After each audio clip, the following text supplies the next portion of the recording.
कुल 8 लोगों की टीम ने निरीक्षण किया है और निरीक्षण में बांध पूरी तरीके से सुरक्षित पाया गया है, लेकिन बांध के रखरखाव के लिए फंड की जरूरत है। हालांकि आपको बता दें कि जब निरीक्षण किया गया तब पाया गया कि बांध जो है पूरी तरीके से सुरक्षित है, लेकिन उसको रखरखाव करने की जरूरत है और उसके लिए फंड की सख्त जरूरत है। स्टाफ और मोटर बोट की भी यहां पर आवश्यकता है, ये पाया गया है निरीक्षण के दौरान। लेकिन अच्छी बात यह है कि जो बांध है ये हमारा पूरी तरीके से सुरक्षित बताया जा रहा है, क्योंकि यहाँ पर देखिए 8 लोगों की टीम निरीक्षण करने के लिए गई थी और निरीक्षण में बांध को पूरी तरीके से सुरक्षित पाया गया है। बांध के रखरखाव के लिए फंड की जरूरत है, ये कहना है जो 8 लोगों की टीम वहां पर गई थी। और साथ ही स्टाफ और मोटर बोट की भी जरूरत है, क्योंकि देखिए मेंटेन करना बहुत जरूरी होता है। अगर उसके लिए फंड आ जाए तो समय पर इसका मेंटेनेंस हो सकता है, क्योंकि यहाँ पर स्टाफ के साथ साथ मोटर बोट की भी जरूरत है और साथ ही क्योंकि रखरखाव करना बेहद जरूरी है।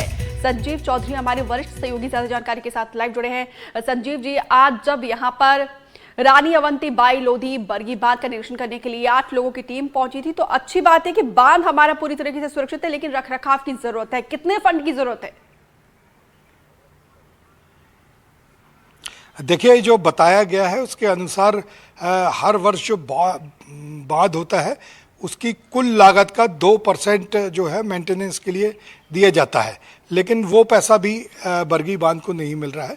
उसके साथ एक बड़े आश्चर्य की बात है कि चूंकि बांध पानी में होता है, वहाँ एक मोटर बोट की आवश्यकता होती है, तो मोटर बोट की आवश्यकता होती है और मोटर बोट के लिए भी काफ़ी दिनों से डिमांड की जा रही थी। हमारे साथ एग्जीक्यूटिव इंजीनियर राजेश गौड़ साहब है। गौड़ साहब, ये बताइए क्या क्या चीज़ों की आवश्यकता है आपको इस समय?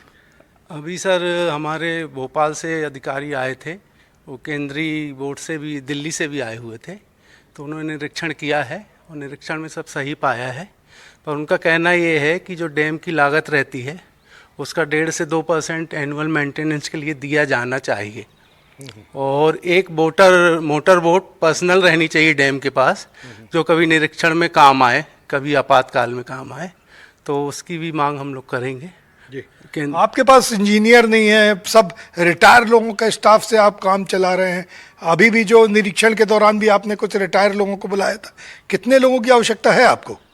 अभी हमको 10 सब इंजीनियर, 4 सहायक यंत्री की बहुत नितांत आवश्यकता है। जो नए बच्चे आए हैं, नए एई आए हैं, जो कंप्यूटर का ज्ञान रखते हैं, वो आए।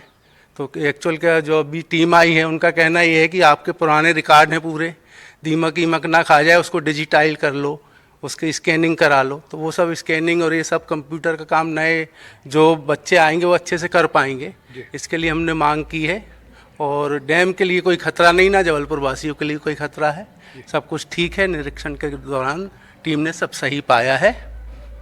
दीपिका, जैसा ये गौड़ साहब बता रहे एग्जीक्यूटिव इंजीनियर हैं इस रानी अवंतीबाई परियोजना में, कि कोई खतरा नहीं है, बांध पूरी तरह सुरक्षित है, जनजीवन भी सुरक्षित है। खतरा नहीं है, अच्छी बात है, लेकिन आने वाले समय में खतरे को टालने के लिए यहाँ पे मेंटेनेंस की जरूरत है। वो फंड कब तक आ जाएगा और उस फंड को क्या अप्लाई कर चुका है विभाग?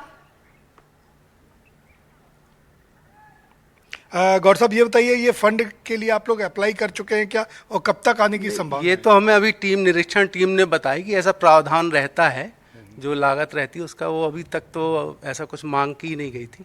अब मांग की जाएगी, जैसा कि निरीक्षण टीम हम लोग को गाइड करेगी उसके अनुसार हम लोग करेंगे और वो जो भी टिप आएगी उस पर हम लोग अमल करेंगे। तो दीपिका, अभी तो अप्लाई नहीं किया गया क्योंकि इन्हें मालूम ही नहीं था कि इस तरीके का कोई प्रावधान है। अभी जो विशेषज्ञों की टीम आई उसने बताया कि ये प्रावधान है सभी। एक और सवाल संजीव जी, जैसे कि इन्होंने कहा कि यहाँ पे स्टाफ की कमी रहती है, क्या ये बात टॉप लेवल के अधिकारियों तक रखी थी कि यहाँ पे इस तरीके से दिक्कत है? गौर साहब, ये बताइए कि जो स्टाफ आपके पास कम है, 14 इंजीनियर्स कम है, तो इसकी डिमांड आप पहले कर चुके हैं क्या? कब से कर रहे हैं? हाँ, ऑन पेपर कर चुके हैं और मौखिक तो मांगते ही हैं और अभी भी मांग रहे हैं। तो जितनी जल्दी मिल जाएगी उतना हमारा काम गति से हो जाएगा। तो कब से मांग रहे हैं आप ये? वो तो ये 5-6 महीने से मांग रहे हैं, रिटायर होते जा रहे हैं हर महीने।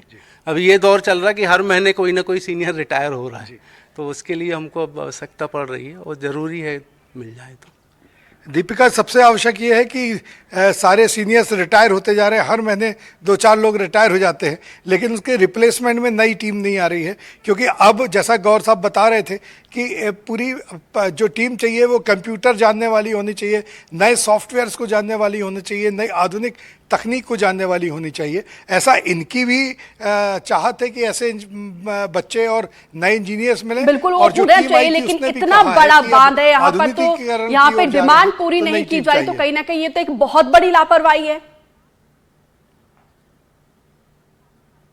बिल्कुल, ये नेग्लिजेंसी है, लापरवाही है ये कि यहाँ पर रिटायरमेंट चल रहा है। अभी भी आज भी जो विशेषज्ञों की टीम आई थी उसको बताने के लिए कुछ पुराने लोगों को बुला लिया गया था जो रिटायर हो चुके हैं, क्योंकि उनको ही सारी जानकारी है बांध के विषय में।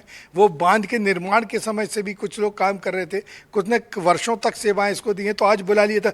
आपने आज भी कुछ लोगों को बुलाया था तो उनके अनुभव शेयर करने के लिए, क्योंकि वो प्लिंथ से ही काम किए हैं वहाँ पर, तो उनका अनुभव लेने के लिए बुलाया गया था कि कहाँ से प्लिंथ डली थी, क्या डली थी। क्योंकि हम लोग तो अभी 2-4 महीने ही हुए आए यहाँ पर, तो जो पुराने लोग हैं उनके से हम लोग अनुभव शेयर करते रहते हैं, इसलिए बुलाया था। तो देखिए, अभी भी जो अब आवश्यकता पड़ती है तो पुराने लोग ही काम आते हैं जो बरगी बांध में अपनी सेवाएं देकर रिटायर हो चुके हैं। लेकिन आगे ऐसा ना हो, इसके लिए आधुनिक कंप्यूटर्स की और वो प्रशिक्षित इंजीनियरों की आवश्यकता है बांध के रख रखाव के लिए, ताकि भविष्य में अगर कभी कोई भी प्रॉब्लम आती है तो उसके लिए तैयार टीम मिल सके, जो खुद निर्णय ले सके, जो खुद काम कर सके और किसी भी तरीके के खतरे को आसानी से तुरंत पहली नजर में ही टाला जा सके। बिल्कुल, अब तो देखना होगा एक कि इन मोटर बोट जरूरतों को कब और कैसे पूरा किया जाता है। उम्मीद करते हैं कि जल्दी पूरा किया जाए, क्योंकि देखिए खतरा कभी भी बताकर नहीं आती, कभी भी कोई समस्या हो ऐसे में खतरे को भांपते हुए तुरंत यहाँ पे रिक्रूटमेंट होना बहुत जरूरी है। फिलहाल विस्तार से जानकारी देने के लिए आपका बहुत बहुत शुक्रिया और बातचीत के लिए भी।